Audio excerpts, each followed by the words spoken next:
My daughter took my ex-wife and her stepdad to meet her fiancé's family without me. You're an embarrassment, she said. I whispered, I understand. The next morning, they all burst into my house, demanding answers, and when her fiancé saw me, he said one sentence that left everyone frozen. Hey, Reddit. My daughter was engaged and planning a wedding. She excluded me from meeting her fiancé's family because apparently I wasn't good enough. She took her stepdad instead. What happened next? Absolute chaos. She never imagined I'd react the way I did. Name's Jace, 50 male. I've been a union electrician for 28 years. IBW Local 364 out of Rockford, Illinois. My place was a modest ranch off Alpine Road. Bought it after the divorce 12 years ago when Vivian decided her yoga instructor understood her soul better than I did. Wesley was some trust fund kid who'd never worked a real job in his life. They got married about 18 months after our divorce finalized. My daughter Brooke was 14 at the time, old enough to understand what happened, young enough to get her head twisted around by a guy who bought her affection with credit cards and empty promises. It was the Monday before Thanksgiving, when my life started rewiring itself. Rockford was doing that late November thing where the sky sits on your shoulders like a wet blanket.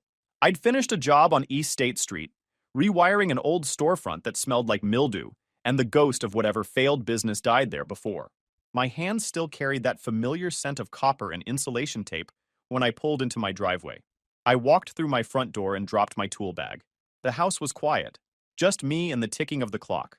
I made coffee the old-fashioned way, and I was scrolling through my phone when I saw the text from Brooke. She wanted to stop by Wednesday with her fiancé Connor after they got back from somewhere. I texted back asking where they'd gone. The reply took long. Madison, meeting Connor's family. I stared at that for a second. Madison wasn't far. An hour and a half, maybe 2 with traffic, but it was far enough that you make plans.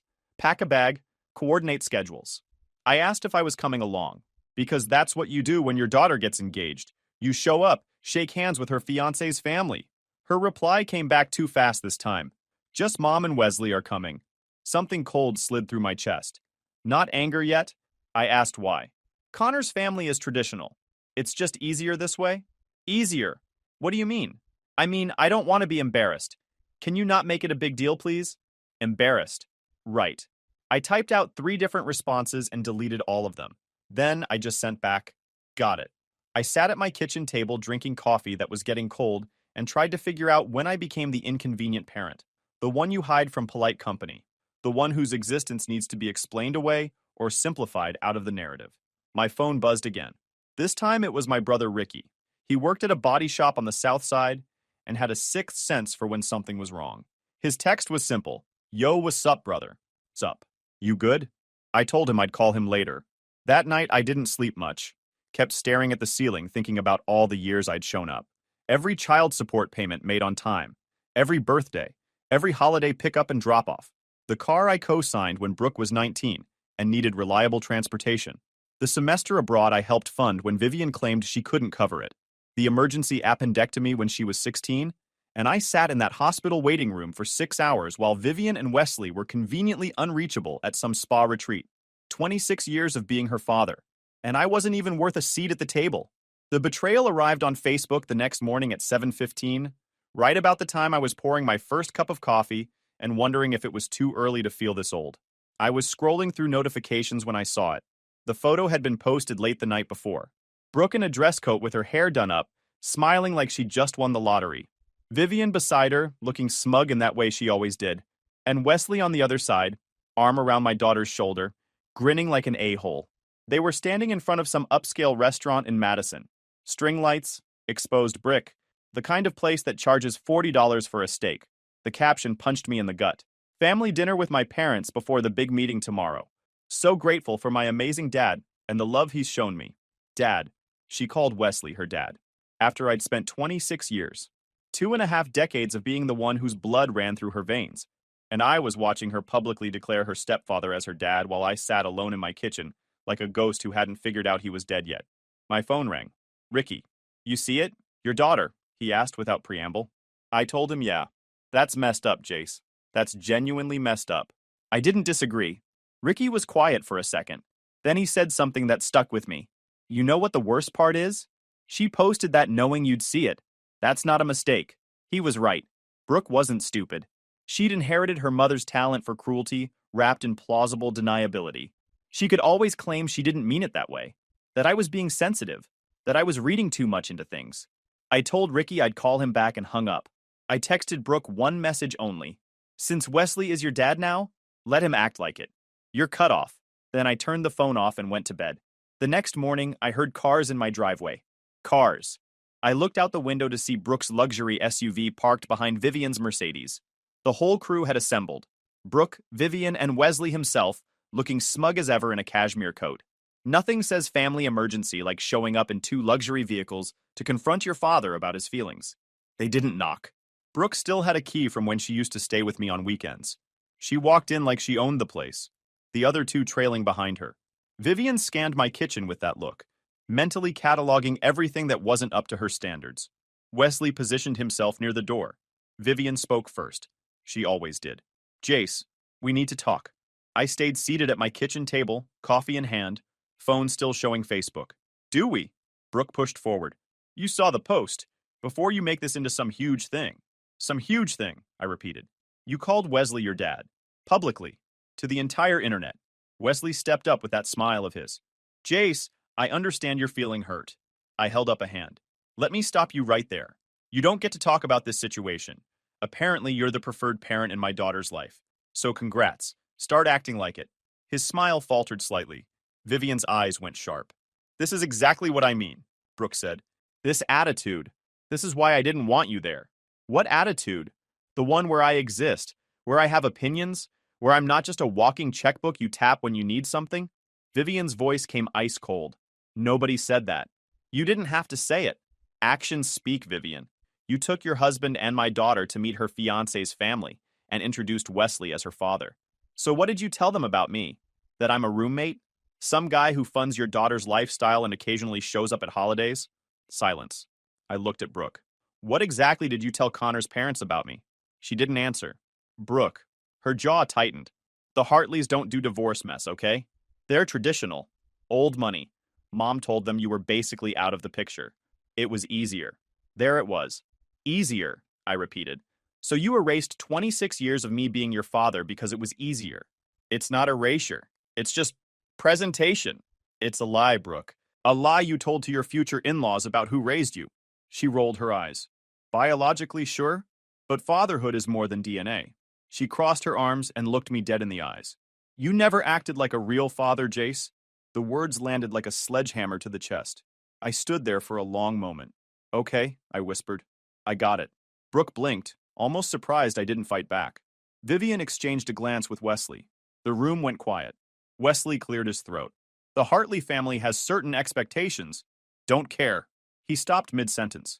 Vivian stepped in. You're making this more dramatic than it needs to be. No. I stood up slowly. I'm done. We came here to make peace, she said through her teeth. You came here because Brooke wants something. Brooke's voice turned sharp. What does that even mean? I looked at my daughter, tried to see the little girl who used to run to me when I got home from work. The teenager who cried on my shoulder when her first boyfriend broke up with her. The young woman who called me in a panic when her car broke down on I-90 and I drove 2 hours in a snowstorm to help her. All I saw was a stranger in expensive clothes who'd learned to treat people like disposable commodities. Someone who'd been taught that image mattered more than anything else. It means the gravy train just hit the end of the line, I said. Brooke's face paled. What are you talking about? The account I set up for you. The one I've been putting money into since you were 3 years old. The one I told you was for emergencies and your wedding someday. I paused. I closed it first thing this morning, before you even got here. Her jaw dropped. You did what? Vivian's eyes went wide. Have you lost your mind? You can't do that. Already did. That money was for Brooke. It was my money. Saved for my daughter. And apparently I'm not her father. She can forget about it. Brooke finally found her voice. How much was in there? I told her. The number hung in the air. Wesley whistled low. That's substantial. 23 years of contributions. Compound interest. Brooke's face had gone from pale to red. You can't just take that. It's mine. Watch me. I need that money for the wedding. Then ask your dad. I let that land. Your real dad, apparently. Wesley. I'm sure he can cover it. Wesley's face tightened. Vivian looked like she wanted to slap me. Brooke was shaking now. You're going to regret this. I shrugged. Maybe, But at least I'll regret it with my savings account intact and my self-respect still in one piece. She stormed to her car. Vivian followed, already on her phone. Wesley lingered for a moment. He looked at me with something that might have been respect or might have been pure hatred. Hard to tell. You know this isn't over, he said. I smiled at him. It is. He walked away without another word. I went back to my garage and finished organizing my tools. Ricky called that night. I told him what happened. He laughed. About time, he said when he recovered. I've been waiting years for you to do that. I told him it felt good. It should.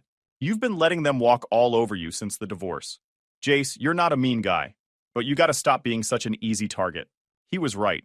I'd spent so long trying to be the bigger person that I'd let myself become a doormat. No more. He showed up at my place the next day with drinks and a look on his face like he'd just gotten front row seats to a boxing match. So word is spreading, he said, dropping onto my couch. Vivian's been calling everyone trying to figure out if there's any legal way to get that money back. I raised an eyebrow. There isn't. I know that. But watching her scramble is entertainment value alone. He cracked open a drink and handed me one. Word is, she's already burned through 3 lawyers trying to find a loophole. There isn't one. That tracked with what I expected. Vivian always thought rules were suggestions for other people. Here's the thing, Ricky continued. You've got leverage now. The Hartleys are old money. They don't like being lied to. If they find out the truth about how you were painted, I thought about it. I'm not trying to blow up Brooke's wedding. Brother, she already did that herself. You're just deciding whether to hand her a fire extinguisher or let it burn. 2 weeks later, my phone rang. Unknown number. A woman's voice, polite and careful. She introduced herself as Judith Hartley, Connor's mother. She said she'd heard some things, conflicting things, and she wanted to get the full picture before her family made any decisions about the wedding. I asked her what she'd been told. There was a pause.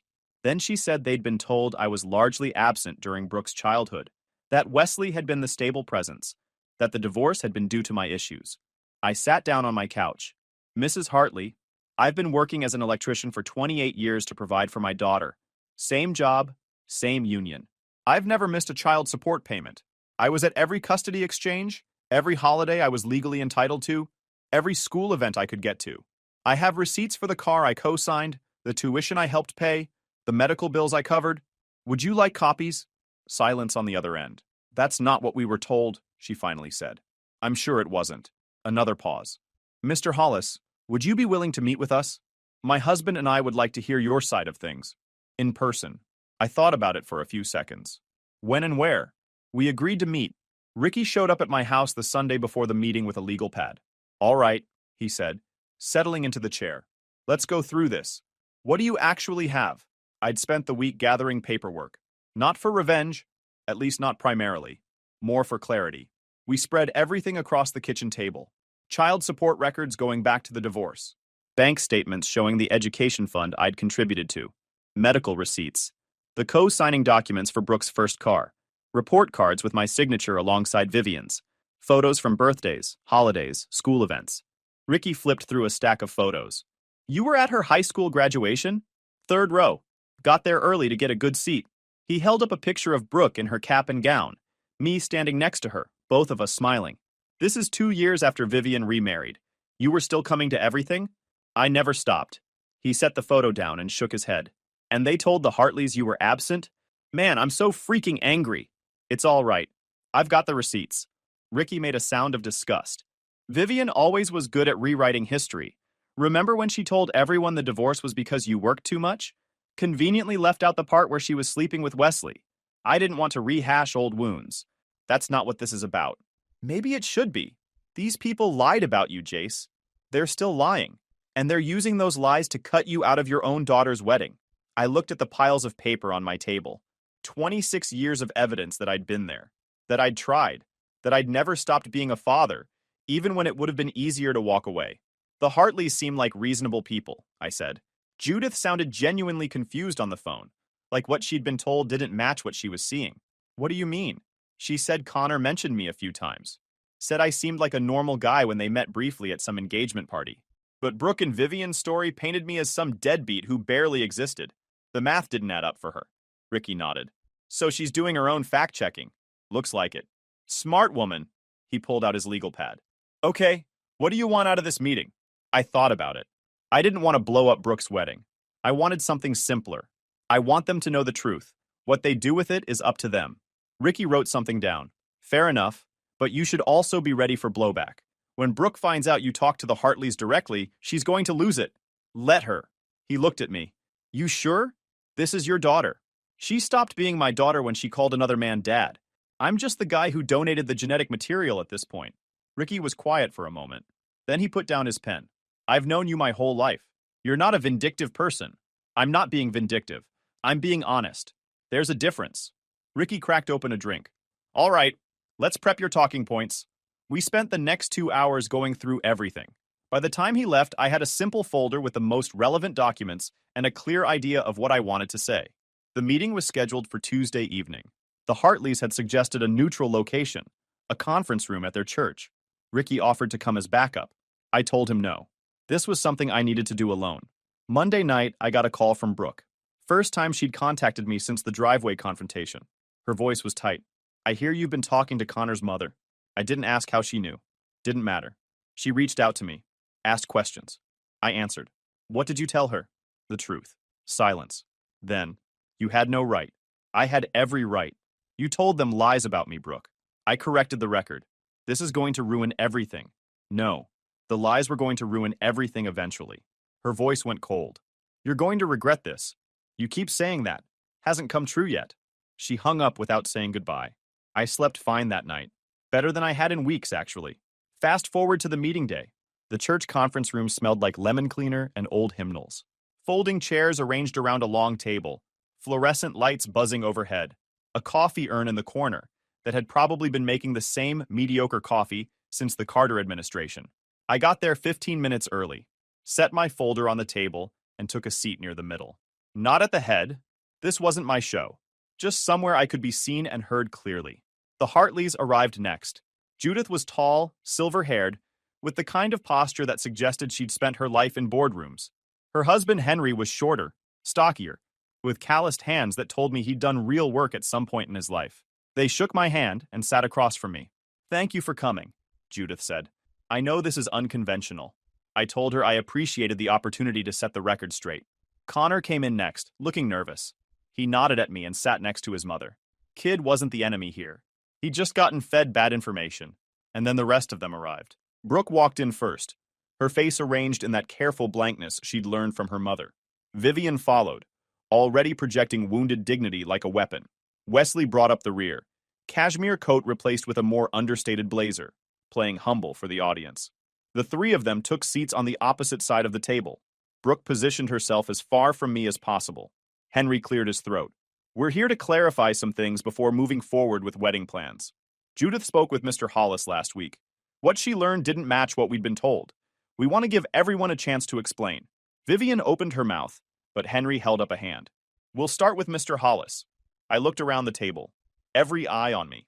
The moment felt heavy, but not in a bad way. More like setting down a load I'd been carrying too long. I've been Brooke's father for 26 years, I said. I was married to Vivian for 14 of those years, divorced for 12. During the marriage, I worked. I provided. I was there for birthdays, holidays, school events. After the divorce, I followed the custody agreement to the letter. I never missed a payment, never missed a pickup, never missed an opportunity to be part of my daughter's life. I opened my folder, laid out the documents one by one. This is my child support record, complete and uninterrupted for 12 years. This is the loan paperwork from when I co-signed her first car. I wasn't unavailable. I was the one she called. This is a hospital bill from when she was 16 and had emergency surgery. I sat in that waiting room for 6 hours. I added the graduation photo to the pile. This is from her high school graduation, 3rd row. I took the day off work. And this, I pulled out the final document. This is the statement from the savings account I set up for her when she was 3 years old. 23 years of contributions. I closed it 2 weeks ago because I was told I wasn't her real father. The room was silent. Judith studied the documents. Henry's expression had gone from neutral to something closer to anger. Connor stared at Brooke. Is this true? Brooke's jaw was tight. He's exaggerating. I shook my head. Which part? The child support records from the county? The bank statements with dates and amounts? The hospital receipt with my signature? Wesley stepped forward. Financial contributions don't make someone a parent. Being present emotionally. I was present emotionally, I cut him off. I was present physically. I was present in every way a father can be present. You showed up when Brooke was 14 with a leased car and a trust fund. You bought her affection. I earned mine. His face darkened. Vivian's voice went sharp. This is exactly why we didn't want you there. This inability to accept that Brooke has relationships with other people. I looked at her. I accepted that she had a stepfather. I never tried to undermine your marriage or Wesley's relationship with Brooke, but you didn't just build him up. You tore me down. You told these people I was absent, that I wasn't really involved. That's erasure. Judith spoke quietly. We were told Jace was essentially a stranger, that he showed up occasionally but wasn't part of Brooke's daily life. She looked at Vivian. Vivian looked at the table. Connor stood up, his chair scraping loudly. I asked you. I specifically asked you about Brooke's biological father. You said he wasn't in the picture. Brooke's composure finally cracked. He was barely in the picture. Every other weekend isn't being a parent. Every other weekend was what the court gave me, I said. I asked for more. Your mother's lawyer made sure I didn't get it. Vivian's face went red. That's a lie. Check the court records. Connor was still standing. He looked at Brooke, then at Vivian, then back at Brooke. When he spoke, his voice was quiet. The kind of calm that comes right before everything breaks. So you lied about your father? To make your family look better? Everyone froze. Brooke's mouth opened, but nothing came out. Vivian's face went white. Wesley looked at the floor. The silence stretched until it hurt. Henry turned to his son. Connor, we need to talk. Privately. Connor nodded. He looked at Brooke, and I saw something shift in his expression. Disappointment. The kind that comes when you realize the person you thought you knew is a stranger. He walked out with his parents. The door closed behind them. And then it was just us. Me, Brooke, Vivian, and Wesley. Brooke spoke first, her voice shaking. Are you happy now? You ruined everything. I gathered my documents back into the folder. If the truth ruins things, that's not my fault. You had no right. I had every right. Wesley stepped forward. You need to think about what you're doing here, Jace. Family disputes can be resolved, but if you blow this up, it's already blown up. You three lit the fuse. I'm just not letting you blame me for the explosion. Vivian stood, gathering her purse. We'll see about that. This isn't over. I shrugged. For me, it is. They left. Brooke didn't look back. I sat alone in that room for another 10 minutes, listening to the fluorescent lights buzz and the coffee urn gurgle. Then I packed up my folder and went home. The next 3 weeks were chaos. Not my chaos. Theirs. I just watched it unfold from a comfortable distance. Ricky kept me updated through his grapevine. The Hartleys had gone into full investigation mode after the church meeting. They'd verified everything I told them. The child support records. The bank statements. The graduation photos. The wedding wasn't canceled. It was postponed indefinitely while Connor and Brooke worked through some things. That was the official statement. Unofficially, according to Ricky's grapevine, Connor was seriously reconsidering whether he wanted to marry someone who'd lied to his family about something so fundamental. Vivian called me 5 times in the first week. I didn't answer. She left voicemails that started angry and gradually shifted to panic. Jace, we need to talk about this. For Brooke's sake, the wedding is at risk. Whatever issues we have, we can work through them. But you need to call the Hartleys and explain that you overreacted. Please. I ignored it. Wesley didn't call. Probably smart on his part. Brooke reached out exactly once, through email. A long message that went from blame to self-pity. I was ungrateful for everything she'd done for me. I didn't understand how hard it had been growing up between 2 households. Wesley had been more present during her formative teenage years. She never meant to hurt me. She just made choices that happened to have that effect. The closest she came to accountability was one line near the end. I understand now that some of my decisions were hurtful, and I regret the pain they caused. Not, I'm sorry I lied about you. Not, I was wrong to erase you from my life. I read it twice, trying to find any actual acknowledgement of what she'd done, any recognition that she'd lied about me, any hint of genuine remorse. Nothing. I sent back a 2-sentence reply. When you're ready to have an honest conversation about what happened, I'm willing to listen. Until then, I don't have anything to say. She didn't respond. Ricky came over on the 3rd Friday. We sat on my back porch even though it was cold enough that we could see our breath. Word is the Hartleys are pulling out of the wedding funding, he said. They were going to cover the venue and catering. Now they're not. I nodded. That's a lot of money.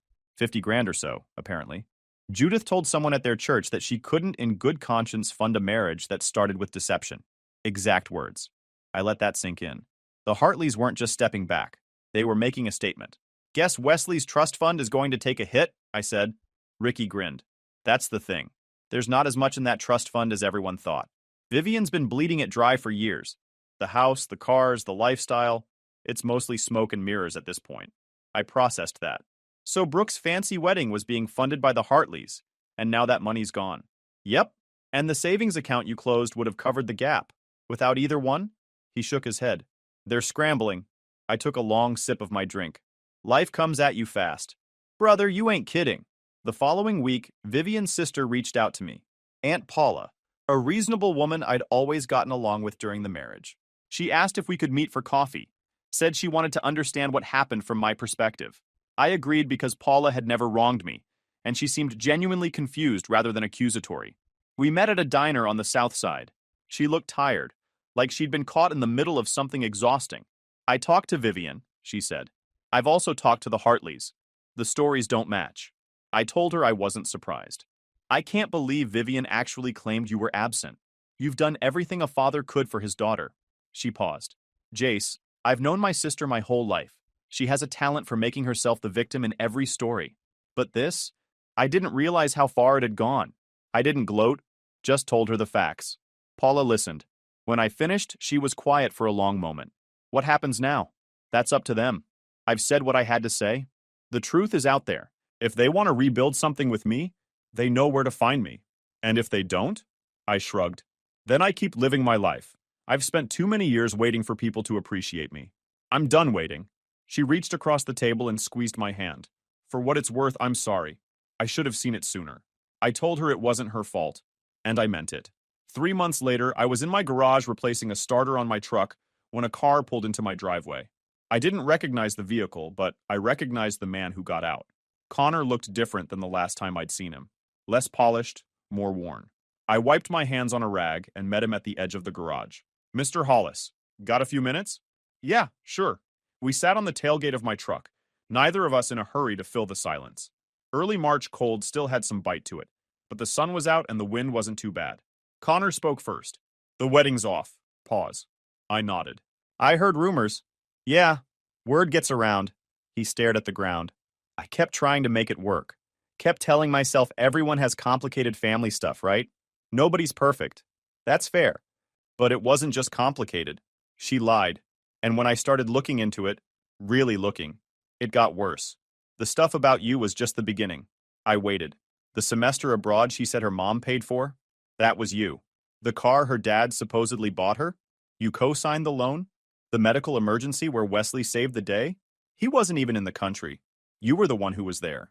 Sounds like you did your homework. I had to. Because every time I tried to talk to Brooke about it, she deflected, changed the subject, made me feel like I was the problem for asking questions. I knew that move. I'd been on the receiving end of it for years. Connor shook his head. The thing that really got me was how easy it was for her. The lying. It wasn't even reluctant. She just rewrote reality like it was nothing and expected me to go along with it. That skill runs in the family. He almost smiled. My mother said something similar. We sat in silence for another minute. What are you going to do now? I asked. Focus on work. Figure out who I am without her. It's been 8 months of my life built around wedding planning and family merging. Feels weird to just stop. I understood that. The disorientation of suddenly having space where obligation used to be. Connor nodded slowly. You know what? My parents like you. My mom said you remind her of my grandfather. Straightforward. What you see is what you get. I'll take that as a compliment. It was meant as one. He stood up, brushed off his pants. We shook hands. Thanks for taking the time, he said. No problem. Good luck, son. He drove off, and I went back to my truck starter. The update on Brooke came through Ricky a few weeks later. Without the Hartley money and without the savings I'd closed, the wedding would have been impossible anyway. But that wasn't the only fallout. Vivian and Wesley's finances, already strained, took another hit when some of his investments went sideways. Turned out Wesley had been playing fast and loose with what was left of his trust fund, chasing returns he couldn't afford to lose. The lifestyle they'd been projecting was crumbling. There was talk of selling the big house, downsizing to something smaller. Brooke had moved back in with them, apparently. The fancy apartment she'd been renting, funded by what I now suspected was money Vivian had been siphoning from Wesley, was no longer sustainable. At 26 years old, she was back in her childhood bedroom, watching her carefully constructed image collapse around her. The irony wasn't lost on me. For years, they'd looked down on my modest house, my practical truck, my simple life. Now they were learning that the foundation they'd built on wasn't as solid as they thought. Turns out character is a better investment than cashmere coats. Aunt Paula called me in April to say Vivian had been asking about me, whether I'd be willing to talk. I told Paula that I'd said everything I needed to say. The ball was in their court. But I wasn't going to pretend nothing happened just so they could feel better about themselves. She's not going to apologize, Paula warned. You know that. I knew. Vivian had never apologized for anything in her life, and Brooke had learned that skill from the master. Then we don't have anything to discuss. Paula accepted that, probably expected it. Summer came. I took a fishing trip with Ricky up to Wisconsin. Spent a week not thinking about any of it, just casting lines into a lake and enjoying the quiet. When I got back, there was a letter in my mailbox. No return address, but I recognized the handwriting. Brooks. I debated not opening it. The mature thing might have been to read it with an open heart, look for the apology, rebuild the bridge. But I'd spent 26 years being mature, being the bigger person, being patient. I read it anyway. It was 3 pages long. Most of it was explanation without apology. She'd been confused. She'd been caught between 2 families, etc. I put the letter in a drawer. Maybe I'd respond someday. Maybe I wouldn't, but I wasn't in a hurry. In October, I got a new apprentice at work. Kid named Tyler, 22 years old, eager to learn the trade. He reminded me of myself at that age. Showing up early, staying late, not complaining when the work got hard. One day over lunch, he asked if I had any kids. I took a bite of my sandwich and considered the question. I have a daughter, I said finally, but we're not close. He nodded like that made sense. Didn't push for details. Smart kid. That night, I sat on my back porch as the sun went down. That clean autumn cold that reminds you winter's coming, but hasn't arrived yet. The trees in my backyard were half bare, leaves scattered across the grass I'd need to rake soon. I thought about Brooke, about Vivian and Wesley, about all the years I'd spent trying to be enough for people who'd already decided I wasn't, and I realized something that felt like peace. I'd stood up for myself. I'd refused to be treated like a ghost, refused to be erased. Whatever happened next was out of my hands. Maybe Brooke would come around eventually. Maybe she wouldn't. Either way, I was done carrying the weight of her choices. I'd spent decades being a father. Showing up, staying, holding the line when walking away would have been easier. That was enough. That had always been enough. The fact that she didn't see it wasn't my problem anymore. Guys, we are so close to hit 100,000 subscribers on this channel. If you are not subscribed to the channel, please consider subscribing. It really helps hit that 100,000 mark. Thanks for making this dream come true.